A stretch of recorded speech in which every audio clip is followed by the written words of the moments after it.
Hi, welcome. On this video, this is day 2 of service dog training with Haley. Here's Haley. Haley's here for a total of 6 days for service dog training for designation of therapy dog. So Haley's already come along very, very well based on the amount of work that's already been put into her through her owner. So I would define this more as finishing work. She's, even within these 2 days, you know, she's holding a little bit of control issues, but she's coming out of that fairly quickly already. So again, it's very accepting of the script. So on this video, I'm going to be doing the walk again in my neighborhood area, more distracting area, different things going on. What I'm going to be doing here is I'm going to be working on her state of mind. I'm going to be advancing the relational script. I'm going to be nudging, okay, interrupting states of mind as her mind starts to separate and reach out towards different things. You'll see me working the leash here a little bit.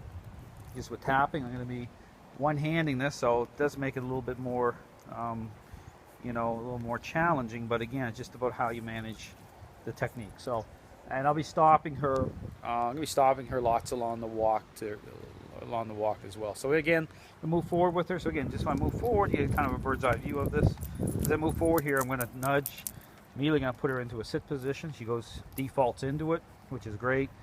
So to get a dog to default into the position, again, when you're setting that up, is just a little bit of communication as you're slowing down, just to let the dog know that you are slowing, and then so the communication will align with the slowing, with the pacing itself. So yeah, moving forward with her. Again, I'm going to nudge her. I'm just on, I guess, a flat collar on her. Moving forward. Now here, there's 2 dogs out on the sidewalk, which is a great distraction up ahead. So should be able to see them here shortly. Again, just stopping, taking my time with her, tapping a little bit here.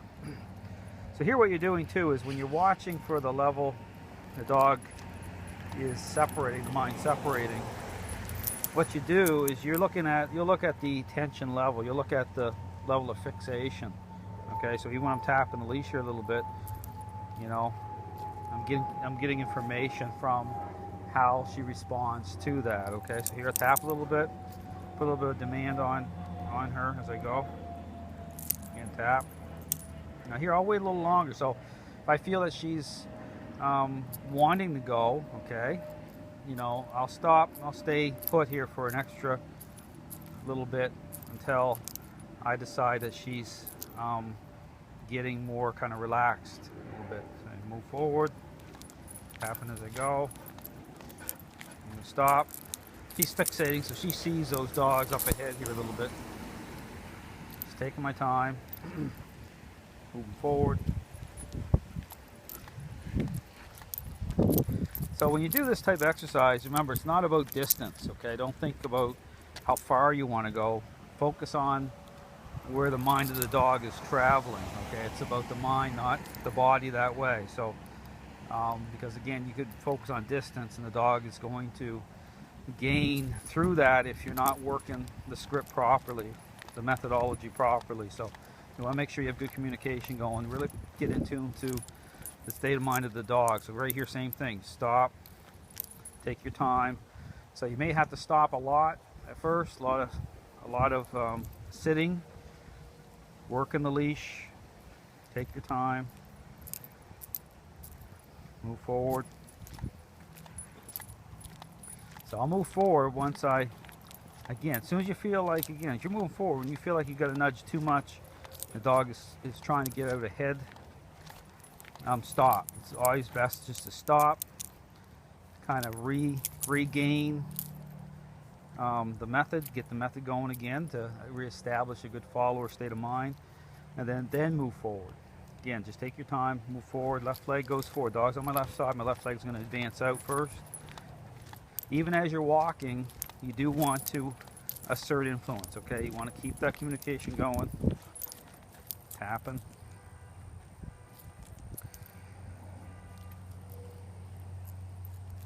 You'll see her investing, looking around here a little bit. I'm going to do a push-pull on her. So I'm doing this as I'm holding my iPhone. tap, taking my time, moving forward again.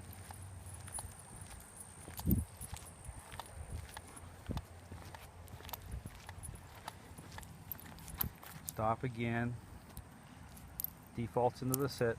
Now, if the dog defaults into the sit, it doesn't mean that you shouldn't do the push-pull, okay? You know, especially for Haylee, because again, Haley's kind of like, called it card counting a little bit, which means that she'll move in these positions hoping you don't touch her, thinking that she's in control of that movement, okay? That's really important. So it's important to follow up and make sure that you have influence happening, that you're asserting influence even though she's moving, the dog's moving into a position. You still need to be cresting over that movement, okay, with how the method is speaking to the dog and grabbing the mind, okay? And so that what you're going for here is the inwardness. So it's not a correction, it's not about bad behavior, okay? It's about relational change. That's a really important point. So you have to think different about how you're working the leash. A lot of people will work the leash and wait too long because they're thinking of a corrective methodology. Here it's relational, it's relational change. So therefore the focus is on how the mind separates, okay? The getting in tune to that level, knowing when to assert influence ahead of the curve of the mind of the dog, okay? So it's that inwardness. That's what represents the setup for change, okay? So the dog should be, head should be kind of moved inward. So here I'm getting closer to the little girl out here playing. The dogs are out here. I'm just gonna get a little bit closer. Haley's doing really, really well, but she's doing well because I'm doing well. Always remember, it's always the person that. Same thing, back into the sit. Now the good news here is she's really, especially this little kind of segment of the walk, she's really starting to float a little bit here. She's really starting to, I don't have to assert influence quite the same way here. It's kind of leveling out a little bit, which is great. Same thing, I'm gonna slow down, put her into a sit. I'm gonna do a little bit of push on her back. She's thinking I want her to go down. She's starting to go down. So same thing, move forward. Now here the other thing is too, when you're doing the walk out in the street, don't let the dog sniff. Don't let the dog sniff, go to the bathroom, mark, all those things. When you do the walk, because that's about control. And dogs will mark because they're expressing control over, okay? That's their state of mind starting to reach out. So what you want to do is make sure the dog goes to the bathroom before you start your walk. Then when you do the walk, you need to keep the integrity of the method you know, really defined, okay? Speaking the same language, because again, this isn't about how people perceive a dog being a dog. It's about control issues. So once a dog has control, they're gonna reject the method, okay? They're gonna reject what's reasonable. So now this part of the walk, a lot better. Okay, so the first part, first 1/3 of it, I had to assert a little bit more communication. Here, Haley's really floating along really well during the last part of the walk, okay, which is great. So she's doing tremendous, really well. Moving along.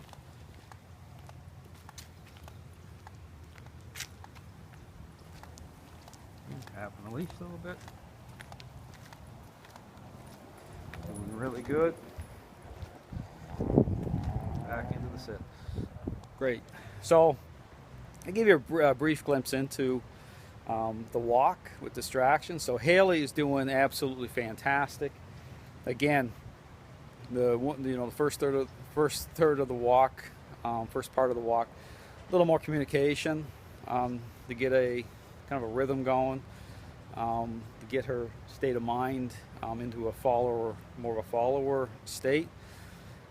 Second part better, and then the last part of the walk lining up really well. So that just shows you. So when you have that type of thing, just understand that how quickly the dog will start to float and go back. You know, even though at first you have a little bit, that's an indicator that things are going to line up very fast. Okay, so you know, as the script maintains, as it holds its integrity, and the dog is responding to that and really starts to float, that's a really good sign that it's going to line up perfectly right from the start pretty quickly. So just maintain the integrity of the script.